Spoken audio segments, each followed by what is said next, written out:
Bom dia a todos e a todas. Estou muito feliz. Mais uma live, a nossa live da semana. Estamos começando. Estamos com alguns problemas técnicos, então gostaria que você que está nos assistindo aí, está toda semana conosco, tivesse um pouco de paciência. Nós estamos ajustando aqui. Eu tenho 3 mulheres maravilhosas que vão falar comigo hoje. A Jamile já conseguiu entrar aqui, e a Maiara também, mas nós tivemos uma chuva, Jamile. O interior é duro por isso, né? Nós tivemos uma chuva muito forte essa noite, que estava todo mundo precisando, estava muito seco, mas a gente tem um problema com a internet por conta disso. Então, vou pedir para as meninas para irem ajustando, a hora que uma estiver falando, apertar o mudo ali embaixo, que está do ladinho da câmera, para a gente não dar eco uma na outra, tá bom? Bom dia a todo mundo que está chegando com a gente na live aqui no nosso Face. Eu quero cumprimentar todo mundo. E hoje eu tenho a honra de ter participando comigo, como eu já falei, né, a educadora social, afroempreendedora, idealizadora do Vez e Voz, graduanda em História pela UERJ, bacharel em Direito, faz parte da rede de etnoeducadoras negras do Rio de Janeiro, da Unirio. Olha que chique, gente, hoje nós temos uma carioca aqui conosco também. E da rede de mulheres negras do estado do Rio de Janeiro, Jamile Lopes, minha amiga do Face faz um tempão, mas primeira vez que nós estamos interagindo agora por vídeo, né, Jamile? Espero te conhecer pessoalmente em breve. Em breve. Também conosco hoje a grande guerreira, minha amiga querida Maiara Medeiros, que é formada em História, pós-graduanda em Humanidades pela UEMP, que é a nossa Universidade Estadual do Norte do Paraná, pesquisadora da história das mulheres na política na América Latina, integrante da Executiva Estadual do PT Paraná. Bom dia, Maiara. Daqui a pouco eu vou abrir para vocês fazerem a saudação. E conosco nessa manhã também a Aide Maria de Jesus, que está tentando entrar, Aide. Daqui a pouco ela vai entrar, gente. Está dando um problema na conexão da Aide. A Aide, ela é militante histórica dos movimentos sociais do PT Paraná. Ela é membro da Coordenação Estadual e Setorial de Combate ao Racismo e assessora da deputada federal Gleice Hoffmann. Então, mais uma vez, agradeço a vocês, mulheres guerreiras, né, por terem encontrado um tempo na agenda de vocês, para conciliar a agenda de 3 mulheres guerreiras aí, né, não foi fácil. Então, um tempinho para vocês falarem comigo, com todos e todas que se importam com os negros e as negras, sobre esse tema tão relevante sempre, né, mas de modo especial nesse momento que nós celebramos no último dia 13, agora de maio, a abolição dos escravos, e também por conta da pandemia, né? Assim, mais do que nunca, nós precisamos debater sobre esse tema, a luta por igualdade racial, a escravidão nos dias de hoje e os reflexos da pandemia na vida dos negros e as negras. Então, eu gostaria que vocês fizessem uma saudação para as pessoas que estão chegando na nossa live, antes de entrarmos aí propriamente dito no tema, né? Bom dia, Jamile. Faz uma saudação para o pessoal. Olá, gente. Bom dia. Gratidão pelo convite. Gratidão a todos que estão presentes. Gratidão às participantes juntamente comigo. E que seja uma live agregadora. E é isso que a gente espera nesse ressignificar do 13 de maio, né? Então é isso que eu acho que a gente vai debater aqui hoje. Essa ressignificação do 13 de maio, dessa pós-abolição para os negros de outrem e de hoje. Obrigada, Jamile. E a Maiara, agora eu ia falar para a Maiara cumprimentar o pessoal, mas sumiu de novo a Maiara, meu Deus. Está dura essa internet hoje, viu? E a Aide também voltou. Não consigo falar, né? Maiara, voltou? Faz uma saudação para o nosso pessoal, Maiara, que está assistindo a gente nessa live, nessa manhã maravilhosa.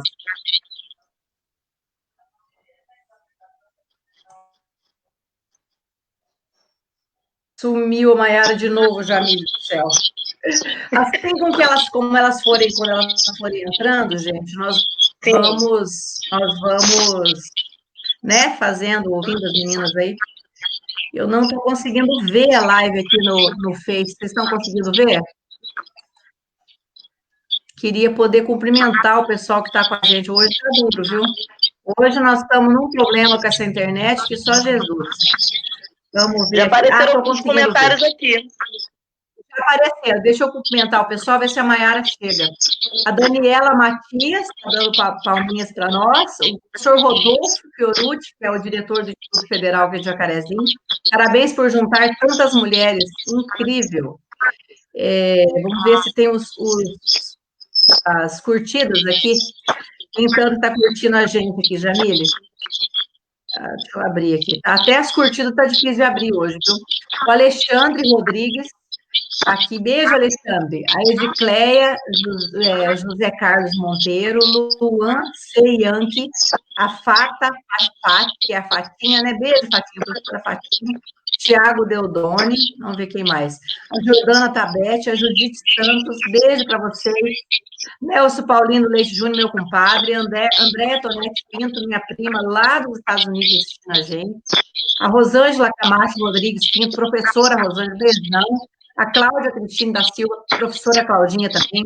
Maria Sônia de Jesus, da área de saúde, né? A Neuza Natal, beijo, Neuza, beijo, Sônia. A Silvinha Fraga Celon, beijo, Silvinha. Célia Alves Bueno, beijo, Celinha. Cidinha Pinheiro, beijo, prima. A Elga Amaral, beijo, Elga. Gildete da Minsk, beijão. O Eli Soares, beijo, Eli. Doutor Dirceu Rosa Gil, presidente da nossa OAB Subseção Jacarezinho, meu presidente, obrigada por estar aqui com a gente. Laura Lemos Gomes do Amaral, professora Laura também. E vamos seguir então, Jamile, vamos conversando, e os meninos vão conseguindo resolver a conexão delas aí, uma pena, né? Então, no final, se alguém tiver algum questionamento, também a gente tenta responder, né? E nós vamos entrar, então, propriamente dito, nesse tema tão importante. Infelizmente, ser importante no dia de hoje, podia estar resolvido a questão do racismo, né, Jamile? Mas nós temos que debater ainda sobre a luta por igualdade racial, a escravidão nos dias de hoje, os reflexos da pandemia na vida dos negros e as negras, né? E dizer também que faz parte das minhas bandeiras de luta, a luta contra o racismo, né? Não precisa ser negro ou negra para lutar contra o racismo, né, Jamile? É o contrário. Né? O dia que os brancos e as brancas entenderem o seu privilégio dentro da sociedade, né? E destruírem o racismo que há dentro de si, nós não teremos mais racismo, né? Então, exatamente. eu luto também no dia a dia, porque eu vejo a dor do meu marido é afrodescendente também, meu filho também é, né? E a gente vive o racismo todo dia, né, através das piadinhas. Eu já tive gente que me perguntou quando eu saí com meu filho se ele era adotivo, por ele não ter minha pele branca, os meus olhos azuis, né? Exatamente. Isso é o mínimo, cada coisa horrorosa que a gente já ouviu, né? E as pessoas é tão arraigado, está tão na sociedade estrutural o racismo, que a pessoa nem percebe que está sendo racista, né? Ou então, quando eu falo que meu marido é negro, tem pessoa que fala assim, não, mas ele não é tão negro. Então, quer dizer, tem gradação de cor agora, né? Exatamente. Vai, né? Então, eu não tenho lugar de fala, por isso que eu convidei vocês, porque eu não sou negra, né? Mas eu estou do lado de vocês nessa luta, né? Dando minha voz, meus braços, estou junto aí na luta, pois eu sei que vocês sentem, para vocês a dor é muito maior, né? Porque eu sei que vocês sentem na carne, na pele, a dor do racismo, por isso vocês têm lugar de fala, né? E eu gostaria de fazer a pergunta para as três, mas as meninas não estão conseguindo conectar, então você vai começando, e depois, na hora que elas chegarem, a gente replica. Ó, a não presença do negro, Jamile, de forma proporcional nos espaços de poder, queria que você falasse sobre isso, e também a Aide sugeriu para a gente falar sobre a necessidade de aumentar as candidaturas de negras e negros para sair da invisibilidade partidária. Se você puder discorrer sobre isso para a gente. Bom dia a todos e a todas, bom dia a todos que já colocaram aqui esse agradecimento pela sua oportunidade. Gostaria de fazer uma ressalva de antemão, que por um acaso você não é protagonista da causa, mas só de ser aliada, e é esse alinhamento que a gente precisa no Brasil de hoje. É o branco entender que não foram nós, quando eu digo branco, não só a pessoa branca, o sistema branco, que nós negros que criamos o racismo, né? Isso é uma pauta social, uma pauta classista, uma pauta de todo o processo escravagista que o Brasil passou para chegar a ser esse país que é hoje. Então vamos lá, dar início, aguardando a entrada das nossas companheiras, porque falar desse tema é um tema muito próximo a todas nós, mas cada um, somos negras, mas somos pluris, e os olhares podem ser diferentes, e na diferença que a gente tira a preciosidade do caminhar para um melhor lugar, né? Eu penso dessa forma. Você poderia repetir só a primeira pergunta? A não presença do negro de forma proporcional nos espaços de poder e a necessidade de aumentar as candidaturas de negras e negros para sair da invisibilidade partidária. Tá. Para falar sobre a não presença de negro no espaço de poder, é necessário que termos em mente que poder é dinheiro. E se a maioria da população negra vive à margem da sociedade ainda por conta do pós-abolição, que não teve a preocupação de inserir o negro na sociedade, aquele dia 13 de maio de 1888, que é colocado como o dia da libertação, libertação para quem? Abolição para quem? Ninguém se preocupou naquele momento de inserir o negro na nova realidade que o Brasil ia ter a partir de 1889.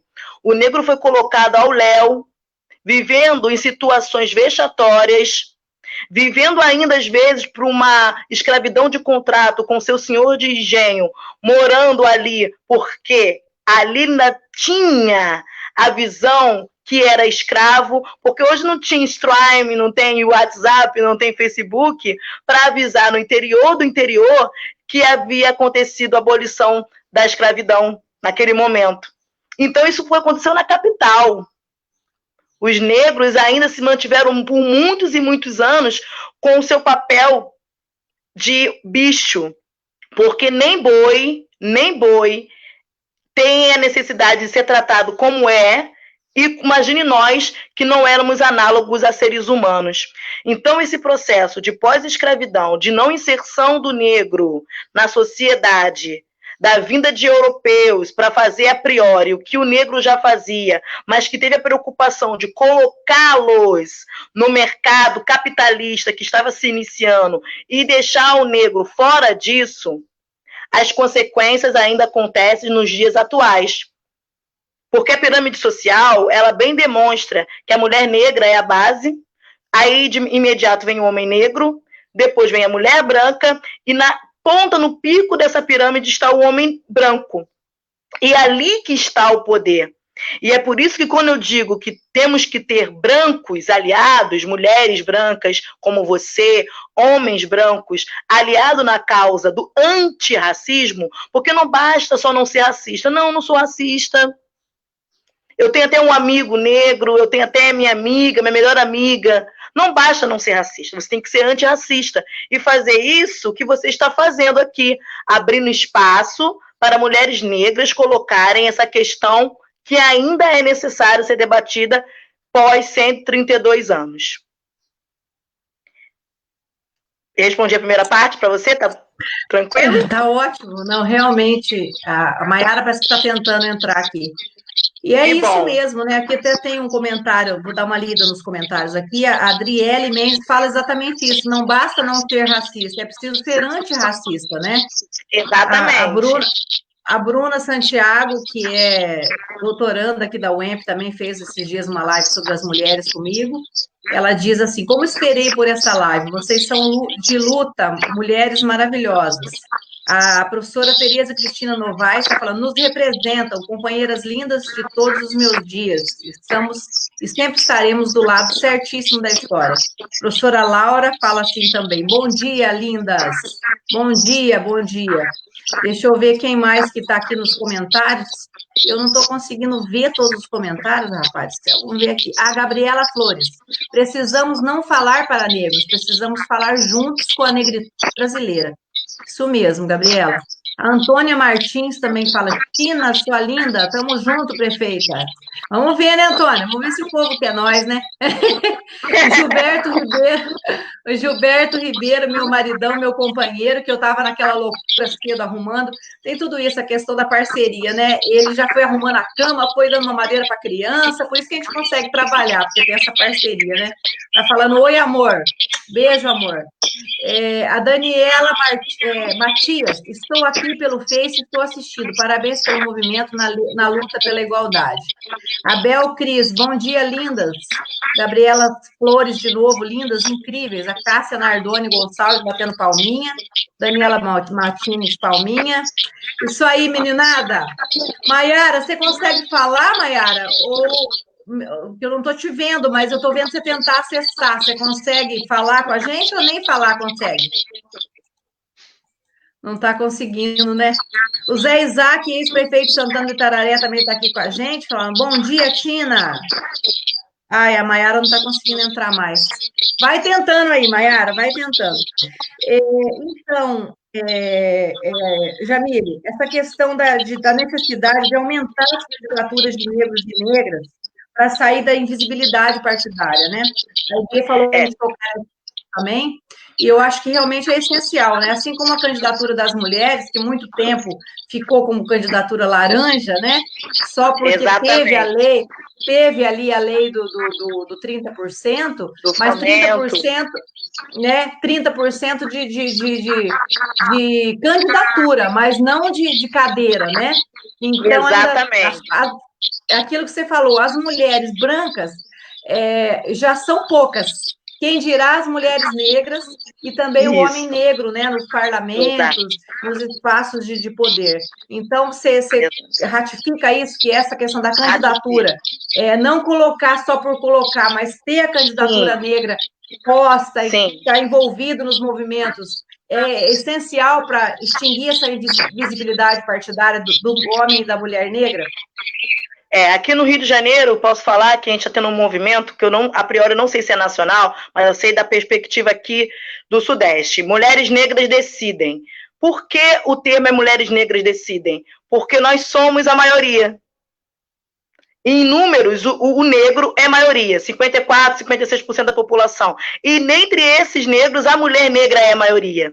E como não ter o negro, e em especial a mulher negra, na bancada política, nesse espaço de poder parlamentar, né, nas cadeiras do legislativo, que é ali que se fazem as leis. As pessoas não entendem porque muitas coisas não vão para frente, muitas coisas só têm um conteúdo formal, mas não tem material, devido ao fato que quem faz as leis é o legislativo, é a Câmara Municipal do seu município, é a Assembleia do seu estado e é o Congresso Nacional, dizendo de âmbito federal.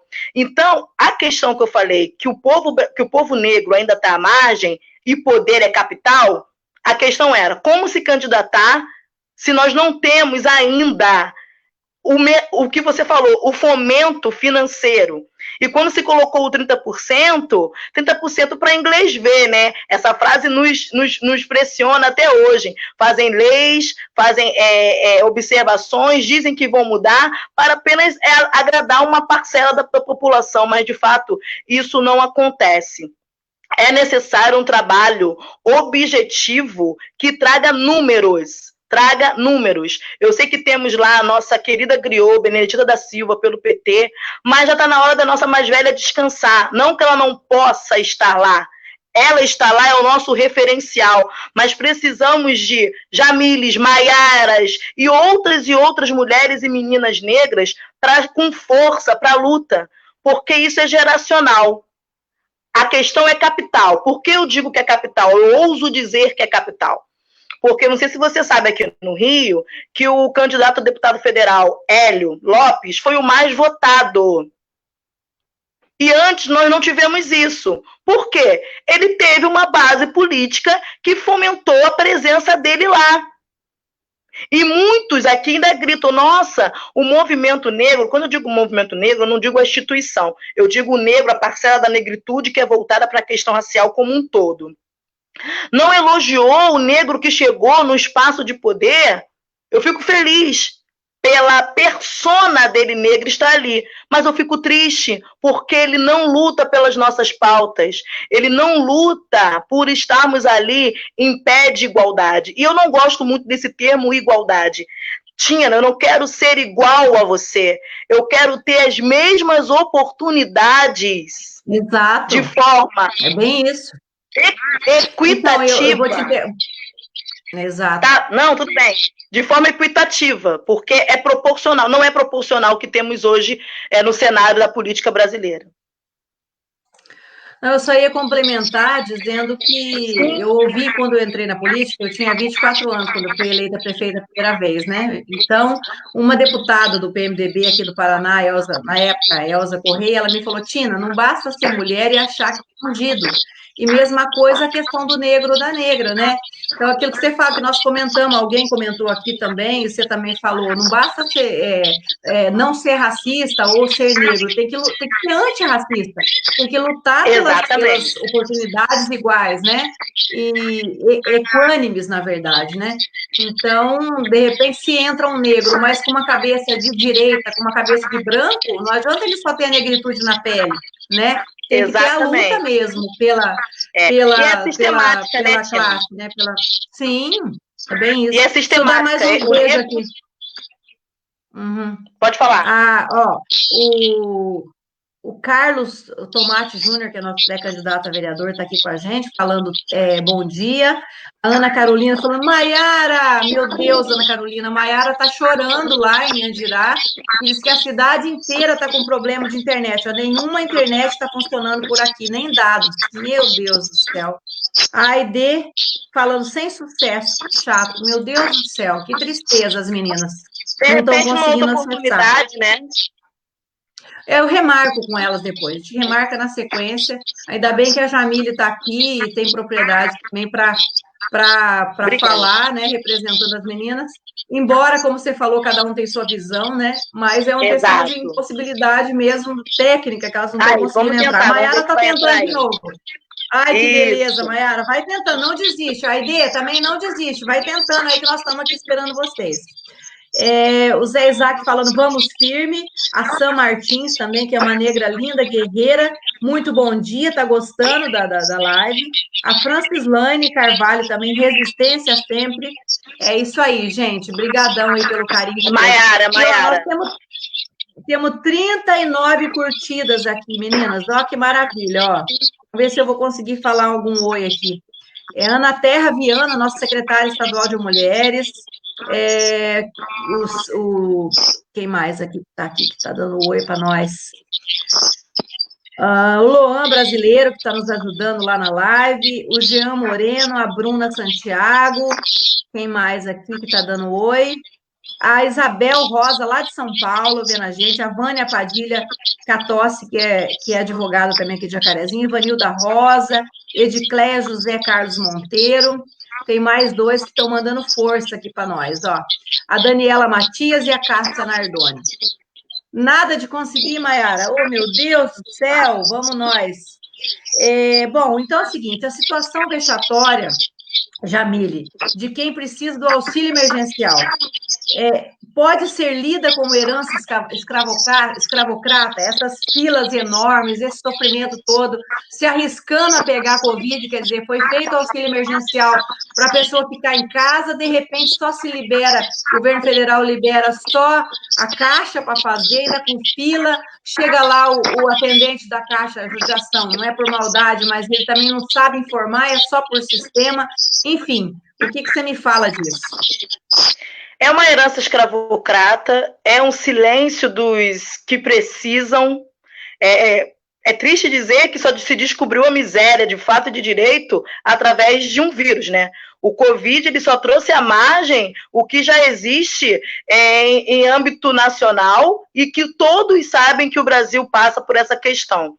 E, sem querer ser repetitiva, mas prolixa, a margem da sociedade é negra, os piores empregos são para as pessoas negras, o acesso ao ensino são para as pessoas, para os jovens negros. Então, quem está ali naquela fila que me faz lembrar, não que eu passei por isso, mas eu gosto de me incluir, porque os meus ancestrais passaram por isso, o navio negreiro. uma necessidade. Para mim, eu teria uma vergonha de dizer que o meu cidadão brasileiro precisa vender o almoço para comer a janta. Seria uma vergonha de oferecer R$200 e ali o parlamento bater a oposição e conquistou 600 e 1.200 para mães solos, que na maioria dessas mães solos são mulheres negras, que não têm acesso, que não tiveram acesso. Isso é uma marca que nós vamos trazer ainda, por mais que tenhamos políticas afirmativas, políticas públicas, que tenhamos oportunidade de estar aqui falando dessa necessidade de inclusão, de fato, do negro na política pública e política partidária, até mesmo se tratando da questão da esquerda, nós precisamos estar inseridos, porque as pautas que fazem o povo que simpatiza com a esquerda estar ali, são as pautas que apontam diretamente para um corpo negro, um corpo de uma mulher negra. Porque o pior salário é nosso, o pior ensino é nosso, o pior acesso à saúde é nosso, o pior espaço na cidade, como bem a Aide falou, é o nosso, porque infelizmente foi doado para a gente nessa pós-escravidão. A favela, eu posso falar aqui do Rio de Janeiro, quem conhece o recorte é muito objetivo de aonde moram os brancos ricos e aonde moram os pobres negros. Nós somos divididos assim. E cada um sabe quando você não faz parte daquele espaço. O nosso corpo grita. É bem isso, a Aide colocou isso mesmo, a gente falar, ela está chamando aqui, perguntando se é para baixar. Não, Aide, entra de novo no mesmo link, vai tentando aí. A Mayara também. Isso. A Aide colocou isso mesmo, né? Essa questão acho que nós colocamos aqui do espaço da cidade, né, para o negro. O que sobra para o negro no espaço da cidade, né? É a favela, é a comunidade. Porque os morros do Rio de Janeiro começaram a ser tomados quando houve a abolição, né? Porque para onde o negro ia? Ele recebeu a liberdade, mas não recebeu condições, quer dizer, foi empurrado para a periferia. Nós temos uma luta aqui no Rio, que é a OLPN. Nós temos uma luta aqui no Rio, que é a OLPN, a Organização para a Libertação do Povo Negro, que a gente luta por reparação. A gente sabe que não vai vir nesse governo atual, mas quem sabe no próximo. A gente tem que entender que reparação é diferente de compensação. As políticas afirmativas que tem de inserção do jovem negro na universidade, os 20% em concurso público, isso é uma compensação. A reparação é nos inserir, de fato, de direito na sociedade. E a periferia, ela é do negro, ela é do nordestino, ela é do não negro pobre. Exato. E isso tem que ser colocado em pauta e ter relevância em períodos políticos. Nós estamos aí, e a gente não sabe se vai ter ou não, em período de vereança. E bom ter essa live, não só com pessoas que têm voz, mas com pessoas que possam ter vez de escutar isso, porque, infelizmente, a história do Brasil ela foi deturpada. Infelizmente, é uma história ainda branca, eurocêntrica, que não coloca a africanidade no centro. Por mais que tenhamos leis, alterações de leis, né? Você já é advogado, eu sou graduado em Direito, a gente tem que saber que a LDB fala disso, 9394, mas as alterações da 10.639, da 11.645, que também inclui dono da terra, que é o nativo, que é o índio, ainda não é colocado nas salas de aula da maneira devida, os quilombolas, da maneira devida. Então, parece que esse espaço não pertence a nós, mas esse espaço, mais do que físico, mas o espaço mental, o espaço de assinatura. Quem assina a caneta? Quem decide? Exato. Não somos nós, a grande maioria ainda é de homens brancos, velhos e ricos, né? Heterossexuais, nós temos que deixar isso muito bem pontuado. Então, ainda a elite aristocrática, podemos dizer assim, né? Que não representa o Brasil de fato e de direito. Exatamente. Eu quero mandar um alô aqui para quem está falando com a gente. A Francislane Carvalho, que é uma grande amiga, Fran, né, Fran? Beijo, Fran. Ela está dizendo assim, mulheres negras são a camada da população que mais sofre, que menos tem voz, que menos tem acesso às oportunidades. Mudar essa realidade deve ser uma luta de todas nós mulheres. Realmente, Fran, é o que nós estamos falando aqui, temos que lutar muito por isso todo dia, né? O Carlos Tomate mandando palminha, fazendo assim, para a gente conseguir. A Cássia Nardoni falando que também é fã da Maiara. A Bruna Santiago falando que é fã da Maiara. Ó, estão tentando aqui. A Maiara vai mandar um Maiara, texto. Entra aí, Maiara. Maiara vai mandar um texto aí para a gente. Como diz aqui no Rio, eu estou invadindo o seu espaço e você não está falando, o povo vai me jogar fora. Imagina, você está maravilhosa. Ó, a Maiara está falando, agradeço o convite imensamente às amigas e amigos todos que estão participando. Eu mesma convidei. Convidamos, né, Maiara? A meninada estão tudo aqui, ó. As advogadas, as meninas guerreiras da universidade. O Carlos Tomate Júnior está falando assim, infelizmente essa questão de espaço está em todas as cidades. Uma luta que deve ser de todos para mudar essa realidade. É verdade, Carlos Tomate Júnior. Exato. Aqui em Jacarezinho, Jamile, por incrível que pareça, uma cidade pequena ainda tem favela. Eu consegui, uma antiga favela que chamava Patolândia, eu consegui fazer, na época, junto com o presidente Lula, o presidente Dilma, fazer as casas populares, a gente reurbanizou aquela região. Eu fiz uma escola lá, fiz também um posto de saúde, onde era a favela, e fiz as casas novas para eles. Mas ainda ficou a favela da Pedreira, que nós não conseguimos fazer na época, e tem a Nossa Senhora das Graças também, que é uma outra comunidade aqui, que eu consegui fazer a metade das casas. A outra metade, depois terminou o nosso mandato, e nós não conseguimos terminar. Aí eu deixei para o atual prefeito fazer a infraestrutura do bairro, né? O asfalto, as galerias, enfim. Daí ele levou 8 anos, agora no último ano que ele está terminando o bairro lá. Mas eu fico feliz de saber que foram recursos federais da época do presidente Lula, presidenta Dilma, que foram que mais olharam, né, para essas populações. Exato. Inclusive a questão das casas populares, de colocar o nome das mulheres, né? E a maioria, como você falou, são mulheres negras.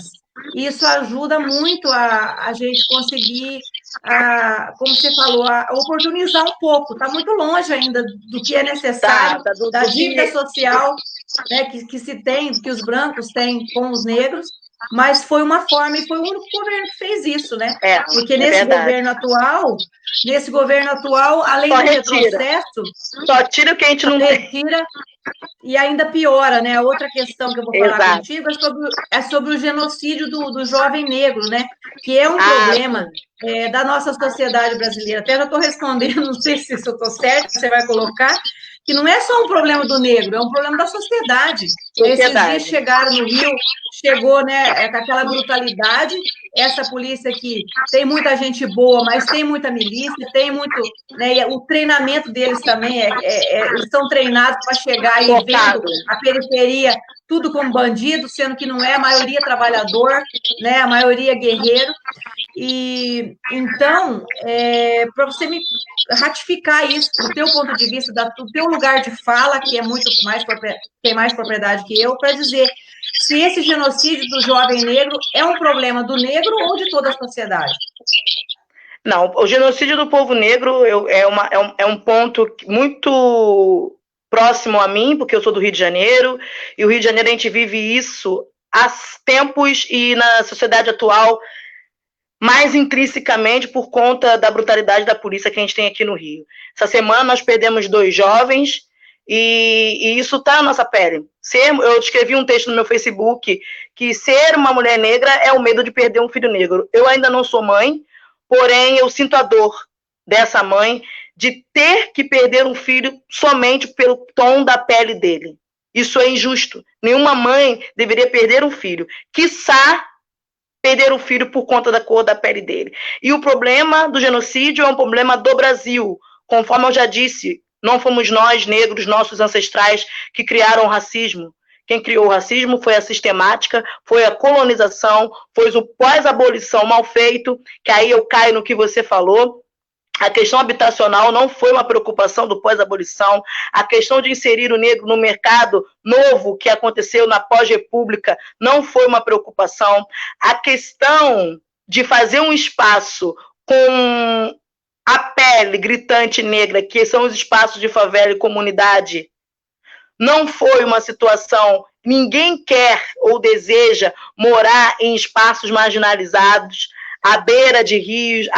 Maria Carolina de Jesus é uma escritora negra nossa, griot, que ela viveu numa favela de São Paulo. Se você pegar esse livro, Quarto de Despejo, para quem não conhece, eu indico, ela conta, como num diário, todos os dias a realidade dela de como uma mulher negra e uma mãe negra dentro da favela, que é o medo de perder o filho. Aqui nós temos a Mônica Cunha, que é do Movimento Moleque, que também luta pela questão do jovem negro dentro da favela, do jovem negro que é colocado em situação de presídio, ou seja, recolhido quando é menor, mas é tratado também como um bicho. Quem vai se recuperar dessa maneira? Nós temos que saber que o cárcere é a herança do navio negreiro. Nós temos que saber que os negros que hoje têm acesso à cota nas universidades, eu fico feliz, mas não são os negros que são mortos nas ruas, principalmente de bairros ricos, onde nossos corpos não são aceitos. Então, o genocídio do povo negro é inserir a nossa luta e a nossa causa como bandeira prioritária, seja de qual partido for, mas a Maiara entrou, mas que especialmente a esquerda. Maiara, estão entrando. Seja bem-vinda. Que bom. Chegaram, ei! Que bom, sejam bem-vindas. Até me emocionei aqui. Antes das meninas darem um oi aí, quero dar um salve aqui para mais gente que está conosco aqui, ó. A Luciene Santos, parabéns pelas suas palavras, está falando para você aí, Jamile. Obrigada. A Bruna Santiago. A Bruna Santiago, é mesmo, o que eles chamam de bandido não deve ser tratado dessa forma, com violência, com tiro, com... A Bruna tem um trabalho muito bonito na cadeia pública de Jacarezinho, também como defensora, e ela fala também da questão dos nordestinos, ó. Exatamente. Do negro do nordestino. Estou aqui representando os nordestinos. É uma menina maravilhosa, uma mulher maravilhosa, jovem, lá do Nordeste, que faz doutorado aqui na nossa universidade. A Terezinha dos Santos da Alpraia, nossa vereadora lá em Guarapuava, aqui conosco, e ela fala assim, que ela conseguiu aprovar a lei que o Conselho Municipal da Igualdade Racial, com o objetivo de contribuir na organização dos movimentos negros da nossa cidade, que ainda são muito invisibilizados. Parabéns, Terezinha, que bom que você está aí. É uma mulher branca também, tem descendência afrodescendente, eu acho. Tem, Terezinha, afrodescendência, responde aqui para nós, mas que está lá lutando, né? Professora Laura, diante disso, esperar o que de um governo que entrega Fundeb, Valdemar da Costa Neto? Exatamente. A Bruna Santiago fala, enquanto as mulheres brancas lutam contra a obrigatoriedade da maternidade, as mulheres negras ainda não conseguiram vivenciar sua maternidade, porque seus filhos negros são constantemente mortos, né? O Elke Daniel, show essa discussão importante. Ô, Elke, o professor do IFE. Maiara, dá um salve pro pessoal aí, Maiara. Consegui entrar agora, né? Falei, até chorei, assim, por não poder participar desse papo com vocês, que eu estava tão ansiosa, me preparei tanto. Mulheres que a Jamile, que eu sigo aí nas redes sociais, que a gente não conheço pessoalmente, mas esse momento tão importante de construir reflexões acerca da população negra no meio da pandemia, onde a desigualdade do nosso país, intimamente ligada à questão racial e de gênero, acaba gritando, porque o mundo observa a tragédia que nós estamos vivendo no nosso país, principalmente por conta dessa desigualdade tão acentuada e tão intimamente ligada à questão de gênero e de raça. Então, esses espaços onde a gente consegue construir reflexões, nós não vamos dar respostas, mas nós vamos colocar algumas interrogações nas pessoas que estão nos assistindo acerca da construção política, social, econômica e cultural que levou o nosso povo brasileiro ao que a gente está prestes a viver e que em muitos lugares, em grandes cidades, em grandes centros, nas periferias, a gente já está vivendo. principalmente em relação à mulher negra que está na base da pirâmide econômica no nosso país, que é desumanizada, que é descaracterizada como ser humano e que enfrenta, de fato, a linha de frente em relação a essa pandemia, a essa crise sanitária que nós estamos vivendo. É uma pena não ter podido participar, tinha muita coisa para poder discutir. Mas você vai falando, dá tempo ainda. Dá tempo ainda. Quero aproveitar esse gancho seu, as duas penúltimas perguntas, mas que estão ligadas a isso, né? A Aide falou assim, caiu de novo. Vai tentando, Aide, nós estamos juntos até o último minuto, nem que você vai falando aí, nós vamos conseguir. Antes de fazer essas perguntas, que vai falar da mulher negra e da pandemia, Mayara, para você e a Jamile responder, eu quero dar um salve aqui, ó, a Luciene Santos. Vou aí votar em você, minha linda, ainda não transferi meu título. Obrigada, Lu. A Lu está feliz, é uma mulher negra também, guerreira, que está feliz, a gente está fazendo esse debate. O Elke fala pertinente, principalmente nesse momento de intensificação do racismo governamental. Verdade, o Elke. Professor Rodolfo, diretor do IFE também, lembrando que o presidente da Fundação Palmares é negro e racista, realmente. Que é aquilo que a Jamile falou, eu falei, não adianta ser negro e achar que está ungido, como se diz, né? Ter só negritude na pele, tem que defender a causa, a luta, né? A Francislene, de novo, falando, Mayara, maravilhosa, um exemplo de mulher para nós, mulheres para nós do Norte Pioneiro do Paraná, interior de São Paulo. Tenho muito orgulho de ser sua amiga. Giovanni Trevelin, se torna cada vez mais necessário ocupar lugares e ir contra essa política genocida que busca calar vozes e reafirmar o lugar superior da branquitude dos mecanismos de poder. Discussão necessária para reafirmar essa luta. A Vanessa Reis, doutora Vanessa, advogada, nossa amiga também. Mayara, maravilhosa, parabéns pelo debate, meninas. A Isabela Oliveira, ótimo tema. Beijo, gente. Seguinte, a condição social da mulher negra, a ausência da mulher negra nos espaços de poder, a violência contra a mulher negra em tempos de pandemia. Jamile já falou um pouco, a Mayara deu uma pegadinha e nós vamos continuar. Eu só quero ler uma questão que eu li aqui na agência pública. Em 2 semanas, a quantidade de pessoas negras que morreram por Covid-19 no Brasil quintuplicou, de 11 a 26 de abril, quer dizer, imagina agora, né? Mortes de pacientes negros confirmados pelo governo federal foram de pouco mais de 180, agora para mais de 930. Além disso, a quantidade de brasileiros negros hospitalizados por síndrome respiratória aguda grave, que é a SRAG, causada por coronavírus, aumentou para 5,5 vezes.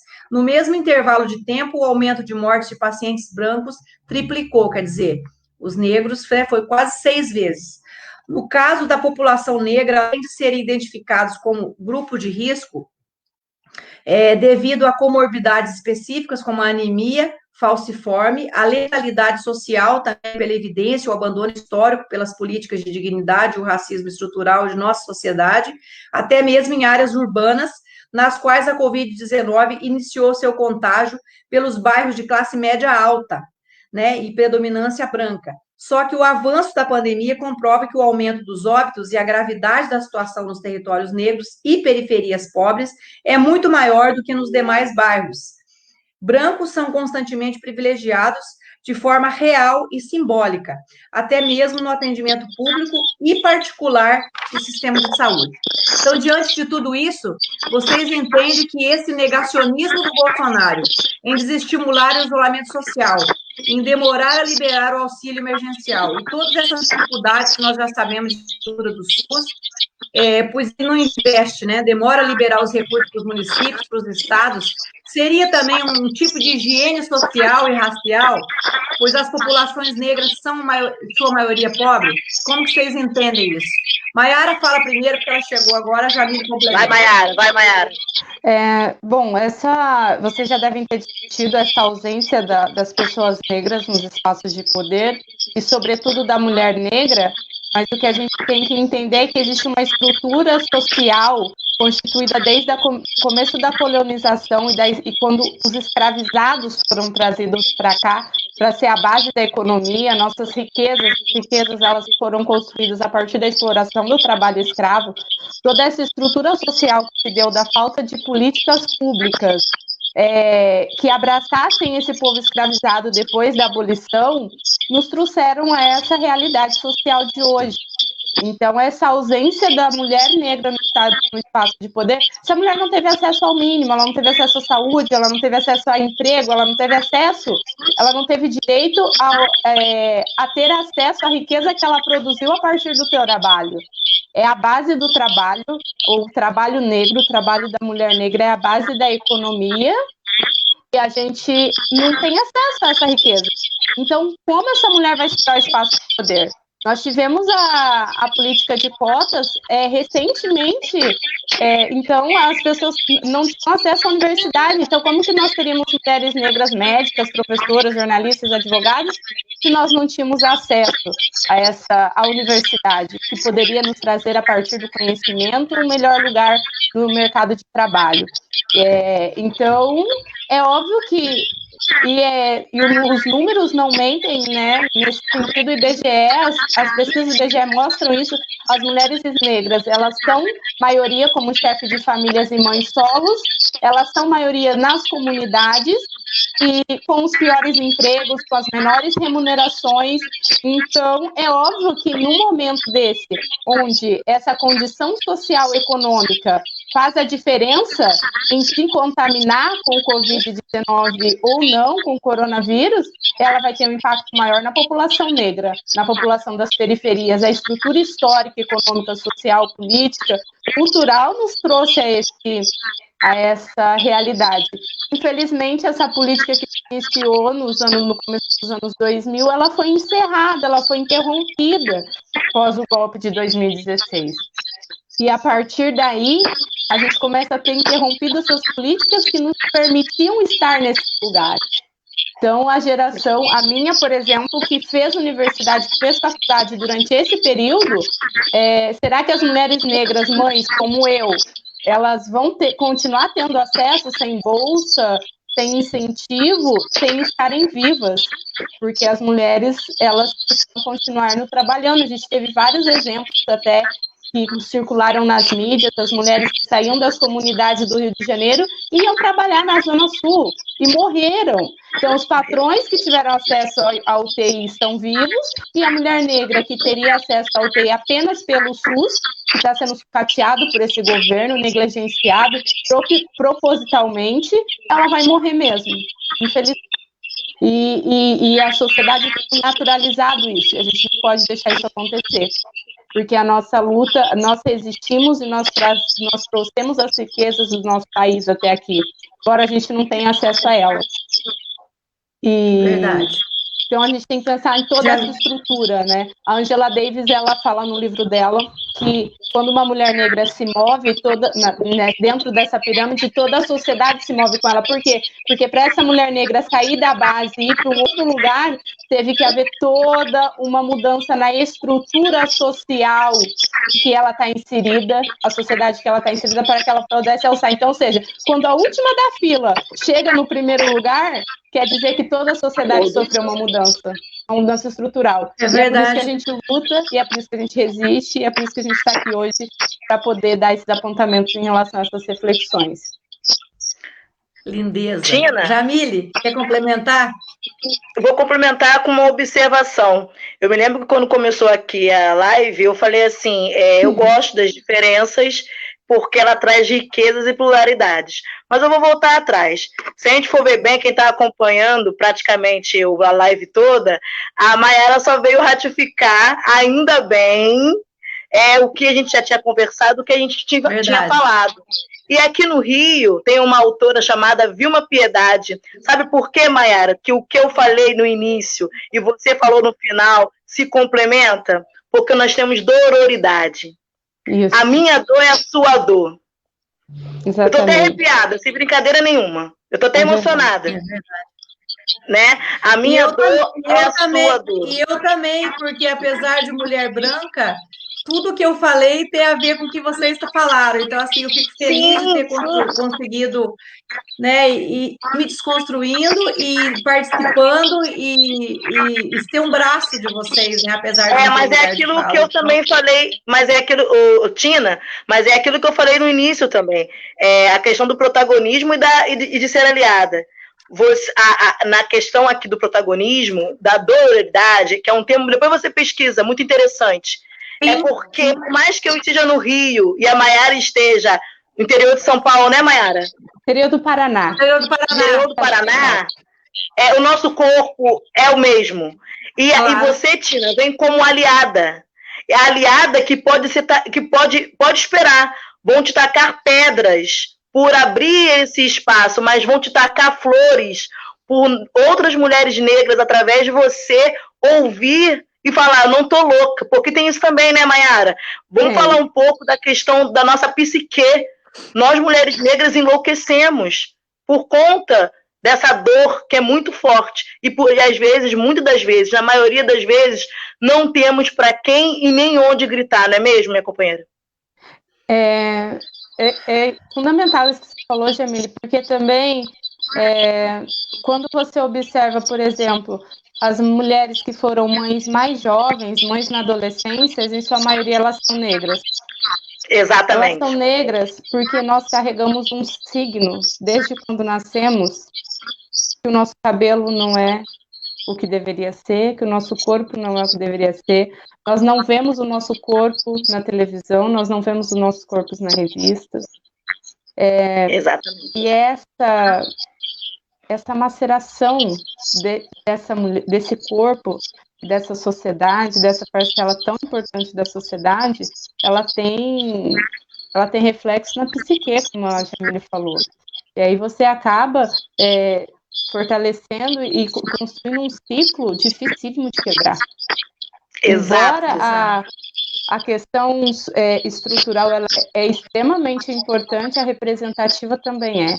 Porque quando tu vê uma mulher negra falando, quando você vê uma mulher negra e gorda na internet se achando bonita, estando bem com o corpo dela, você tem um impacto sobre as crianças, sobre as adolescentes que começam a ter outra percepção da vida e que existem outros caminhos que não aqueles que, infelizmente, as suas avós ou suas mães seguiram por conta de não ter acesso a essa representatividade e, por vezes, não teve também acesso a essa mudança estrutural. Portanto, eu insisto em dizer que o Estado é responsável por políticas que nos permitam ter acesso a esses espaços para que a gente possa ter mudanças.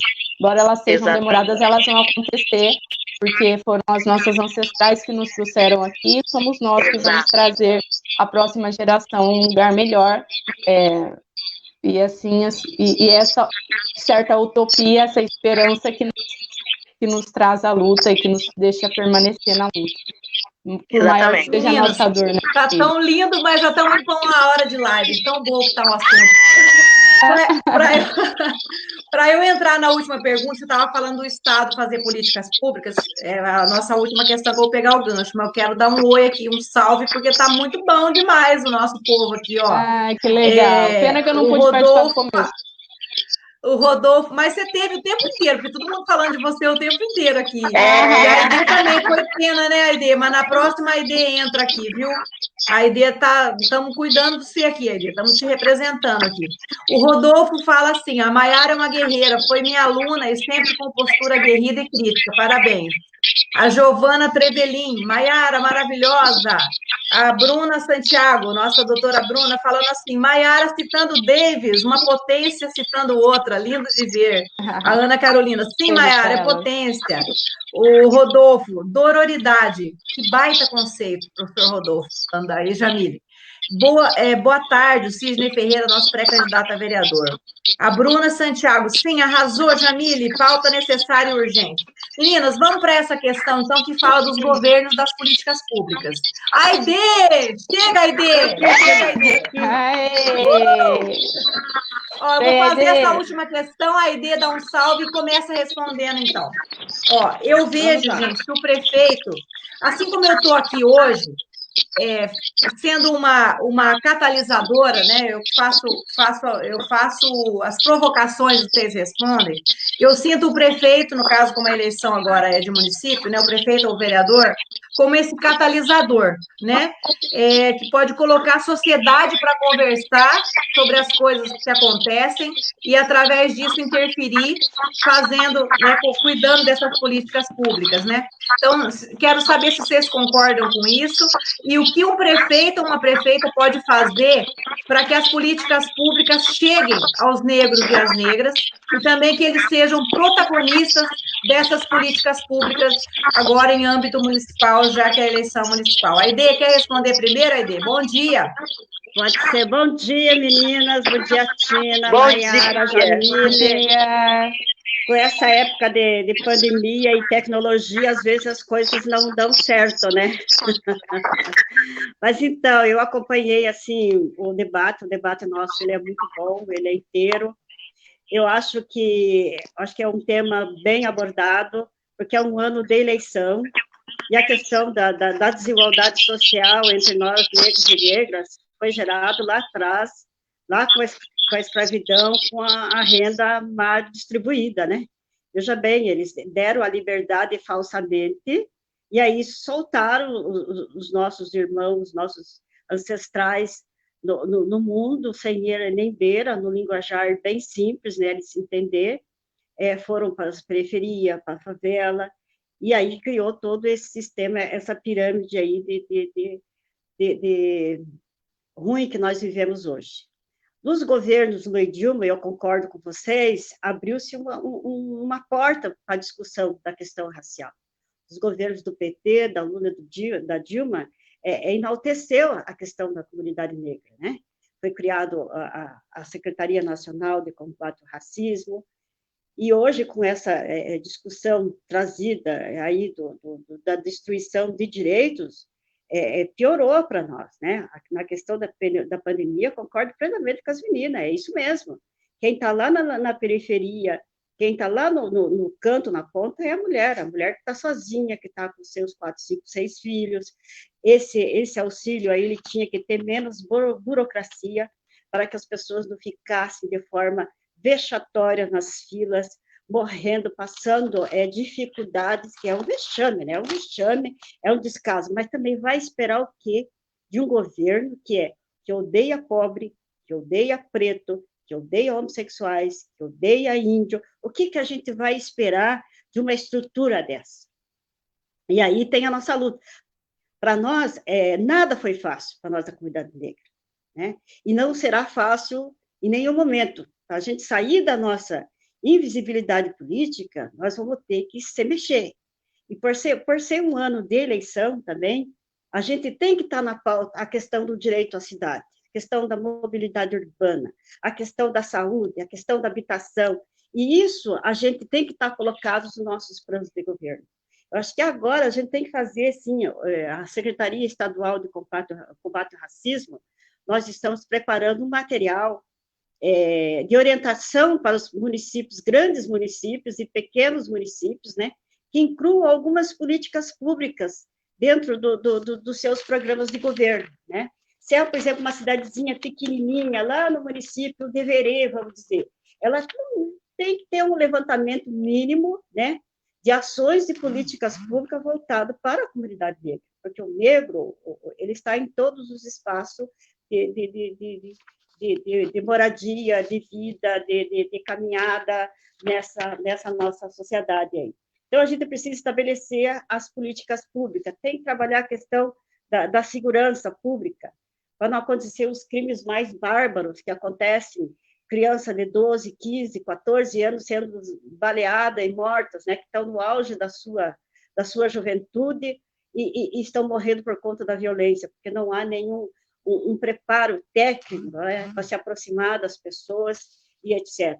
Eu acho que o desafio nosso ele é muito grande, principalmente nós, negros e negras, porque nós temos que sair dessa invisibilidade política, elegendo vereadores, vereadoras negras, para que a gente tenha o nosso lugar de fala, para que a gente possa estabelecer as nossas políticas públicas, não é só a questão da moradia, nós queremos ter direito à cidade, o direito à cultura, utilizar todos os espaços, a praça. Aconteceu um episódio aqui em Curitiba, na véspera do Carnaval, todo mundo noticiou no Largo da Ordem, que a polícia foi, bateu nos meninos, quer dizer, era Carnaval, a juventude, eles não têm aonde ir. E elas pegaram as suas bebidas, sua coca, e foram para o Largo da Ordem se divertir, que é um espaço onde todo mundo está. E daí a polícia chega arbitrariamente, quer dizer, véspera de Carnaval, que é um momento festivo da população, uns vão para a praia, outros vão... Enfim, chega arbitrariamente, atirando, e daí inventa-se história, dizendo que a juventude que estava lá, que armou a confusão, que provocou briga. Esse tipo de situações que a gente tem que trabalhar e jogar para que o poder público dê conta dessas tarefas e a gente fique organizando os nossos movimentos e fazendo o papel de cobrança para que tudo consiga se ajeitar aí. Aide, maravilhosa, né? Chegou no final, mas não menos importante, arrasando aí. Aide, você sabe que eu estou esperando essa contribuição da Secretaria Estadual de Igualdade Racial, combate ao racismo, para colocar no meu programa de governo. Você sabe que eu estou como pré-candidata aqui em Jacarezinho e sou comprometida com a causa. E né, já fiz muita coisa para a comunidade negra no mandato, os 2 mandatos que eu tive, mas eu quero avançar ainda mais, né? Essa é uma das minhas bandeiras, e a gente tem que lutar mesmo para empoderar o povo negro, que é um povo essencial, né, no nosso país, que faz a base da nossa sociedade e de luta mesmo. A maioria dos trabalhadores são negros e negras e que precisam dessa estrutura para a gente chegar até lá. Eu esqueci de comentar, acho que nós também, que nos governos do PT a gente conseguiu fazer o ProUni, né, que possibilitou que muitas pessoas conseguissem entrar na universidade. Nós vemos aí médicos e médicas negros e negras que antes não teriam possibilidade. Eu que sou uma mulher branca, como nasci pobre, o meu pai falava quando eu era criança, se você não fizer faculdade pública, minha filha, você não vai fazer faculdade, porque não tinha condição, não tinha dinheiro, né? Você imagina, então, para uma pessoa negra da comunidade, né? Então, foi uma possibilidade. O FIES também ajudou muito na inserção, e eu acho que é um dos motivos dos brancos, ricos, héteros, terem ficado putos, como se diz, né? E de querer. Outra questão também foi a facilidade ao acesso ao financiamento, né? Quando os ricos brancos viam as suas empregadas domésticas negras chegando de carro para trabalhar, aquilo era uma ofensa danada, né? Então, eu queria complementar isso, dizer que sou comprometida com a causa de implementar as políticas públicas e também de criar uma diretoria, né, de igualdade racial, ou no gabinete ou no social, para a gente fazer esse trabalho também de potencializar aí essa luta pela igualdade, né? Então, a Jamile, queria que a Jamile complementasse, a Maiara também, se já fosse para as considerações finais. É uma pena, mas já são 12h13, né? Para a gente conseguir finalizar. Então, marcamos outra. Jamile, por favor. Diante do que a Aide já falou, e aquilo que eu falei para a Maiara, eu vou externar para a Aide, né? Não combinamos, não conversamos, não fizemos nada anteriormente, e acaba que tudo que foi falado aqui parece não, né? Acredito que a nossa ancestralidade, como anseia por esse momento de ocupação de espaços, que nós tenhamos vez e voz, de fato e de direito, como é necessário para os que estão por vir, fez com que tudo acontecesse da forma que aconteceu. Eu abri, coloquei as pautas, veio Maiara e norteou, né, que eu não tem nem como falar, que eu fiquei realmente emocionada, e chega uma griot, que eu tenho todo o respeito, né, e fechou, finalizando de uma maneira contundente e objetiva. Já que já são as considerações finais, gostaria de agradecer, Tina, pela oportunidade de me colocar aí, né, nesse espacinho que eu não conheço, nem o Paraná, nem Curitiba não conheço. Espero que você um dia me convide, que você vai ganhar, acredito eu. Me convida aí que eu estou à disposição. E agradecer a todos que não me conheciam, e que estão conhecendo o meu trabalho, que me siga no Instagram, @LopesJamíliOficial10. Tem um trabalho lá muito interessante com crianças de periferia e do Rio de Janeiro, para inclusão, ocupação da universidade, que a universidade é nossa e tem que ser nossa e para os nossos. Não que não tenha que ser das pessoas brancas, não é isso, mas tem 132 anos aí de déficit, o governo PT e Dilma com Lula, então eu sou meio suspeita, né? Enfim, é isso. Muito obrigada pela oportunidade de falar pelos meus, de falar pelas minhas. Mulheres guerreiras, não desistam, porque nós vamos chegar no nosso lugar, que é nosso de direito. Muito obrigada. Eu fico chorando aqui de vocês falar. Lógico que você vem. Se a gente chegar lá, você vai me ajudar a fazer essas políticas que meninada toda. Maiara, você agora. Bom, em relação ao que você falou, em relação das políticas que os prefeitos podem fazer, eu acho que principalmente no interior, onde as políticas públicas, quando são feitas por homens brancos, né, essa que a gente já conhece... Maiara, só para fazer um parênteses, a Maiara é nossa pré-candidata a prefeita de Andirá. Aproveita e já fala no gancho para mim. Maiara! Isso. E aqui ele tem organizado esse projeto também com esse cuidado, porque nas pequenas cidades, as políticas públicas, elas acontecem nos centros, ou nos bairros próximos aos centros. Então, como agente social de mudança, como o prefeito, a prefeita, o vereador pode agir, eu acredito muito que estender essas políticas para a periferia, políticas de cultura, políticas de saneamento, políticas de trabalho cultural, de trabalho... que essas políticas que acontecem já nos centros há muito tempo, que elas possam ir pelas periferias. E nas cidades pequenas é gritante isso, né? Como essas políticas elas realmente não acontecem, embora nos grandes centros também não. Aqui não chega nada na periferia, não chega acesso a nada, nenhuma política pública. Nenhuma. E a gente não tem a quem recorrer, porque nas pequenas cidades a gente não tem os órgãos fiscalizadores, por muitas vezes. Então, a gente recorre a quem? Recorre aos vereadores e ao prefeito, ao Poder Executivo. Então, esse poder, ele tem essa responsabilidade de levar essas políticas, então, para as periferias. Eu acho que no interior a gente pode pensar por aí, começar a tatear planos políticos, planos de governo, a partir dessa perspectiva no que diz a questão racial e de gênero, e agradecer, sinto muito não poder participar desde o início, estava ansiosa, estudei um monte, falei, ai meu Deus, é a ideia e a Jamília, eu vou ter que estudar muito. Fiquei estudando e tal, mas infelizmente não pude, mas é como a Jamília falou, as nossas dores, a nossa vivência, a vivência da nossa ancestralidade faz com que a gente carregue o mesmo peso. Por isso, não é uma luta individual, é uma luta social. Nós, mulheres negras, nós somos um corpo social inserido agora na sociedade. Exatamente. Mesmo que as pessoas não queiram, que elas queiram fechar os olhos, isso é irreversível. O governo atual não vai conseguir mais acabar com isso, embora ele esteja tentando minar a gente, matando os nossos filhos, eles não vão conseguir, que a gente vai resistir, a gente está aqui para isso, e a gente está numa rede poderosa. Ele não conhece a força da mulher negra que vem lá do início da fundação do nosso país. Um beijo, prazer enorme estar aqui com vocês hoje. Arrasou, você chegou no meio, mas você já olha. E a Aide chegou no fim e arrasou também. Aide, considerações finais. Obrigada, minha gata. Então, meninas, a gente vive a mesma dor, é fato. A gente vive o mesmo sentimento. Por isso que a gente combina, sem ter conversado, combina nas falas. Que a gente precisa buscar o nosso lugar de fala, né? A gente precisa fazer essa caminhada nossa coletivamente e solidariamente umas com as outras.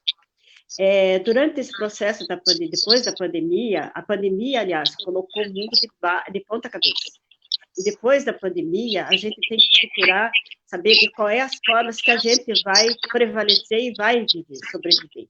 E o que tem que sobreviver é a sororidade, o que tem que sobreviver é a solidariedade, é a fraternidade, é a luta pela justiça.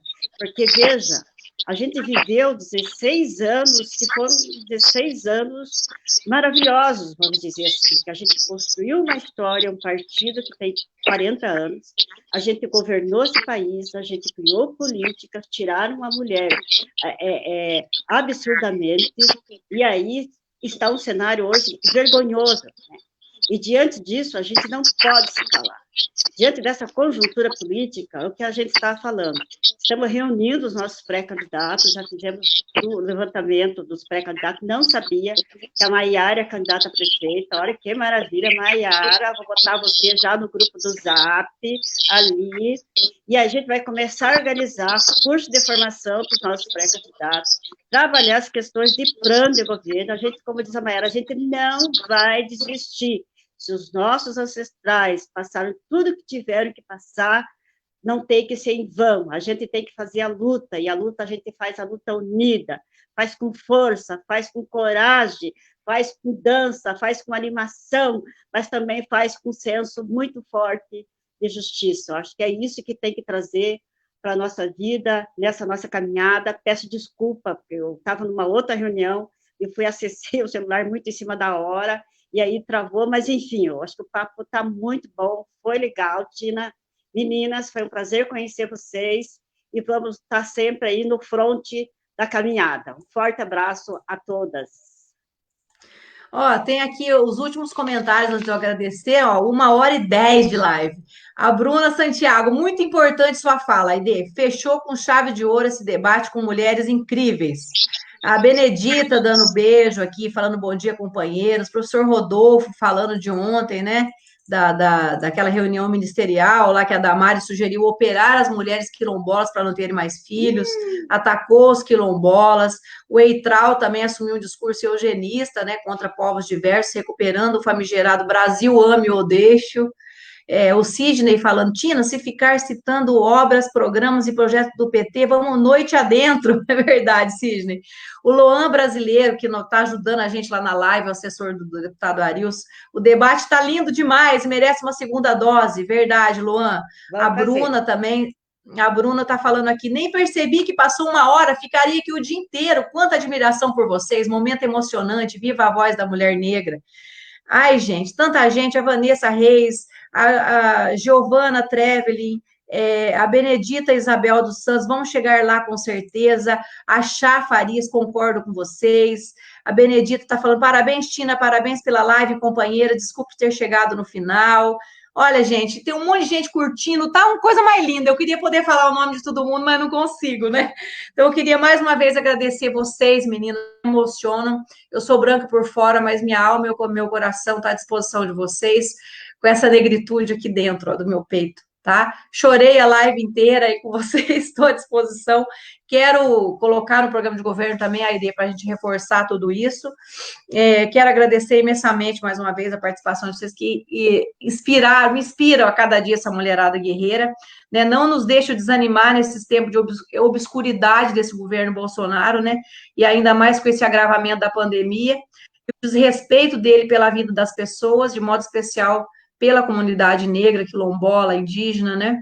E ele falando que é uma gripezinha só, né? E agora com mais de 17 mil mortos, e deles, né, nós vimos que os negros e negras são a maioria, né, como nós já discutimos, mas eu queria deixar uma frase do filósofo professor brasileiro Mário Sérgio Cortella, frase não, o pensamento dele, né, que nós tenhamos esperança, mas não no sentido de esperar, no sentido de esperançar, né, de lutar, né, e também quero citar uma frase da nossa primeira escritora negra, como a Jamile citou ela no início, que saiu da favela e lutou através dos livros, a Carolina Maria de Jesus, que ela dizia assim, mas eu sou forte, eu não deixo nada me impressionar profundamente, eu não me abato.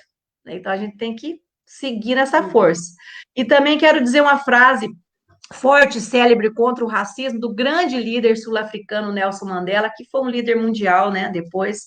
Ninguém nasce odiando o outro pela cor da sua pele, ou por sua origem, ou por sua religião. Para odiar, as pessoas precisam aprender. E se elas aprendem a odiar, podem ser ensinadas a amar. E quero encerrar com a frase do grande militante pelos direitos civis dos negros americanos, que muito nos inspira até hoje, o Martin Luther King. Eu tenho um sonho. O sonho de ver meus filhos julgados por sua personalidade e não pela cor da pele. Obrigada, meninas. Que Deus abençoe cada uma e cada uma de vocês, suas famílias, suas lutas. Até a próxima live. Obrigada a todo mundo que assistiu a gente. Bom fim de semana. Tchau, tchau. Tchau. Tchau.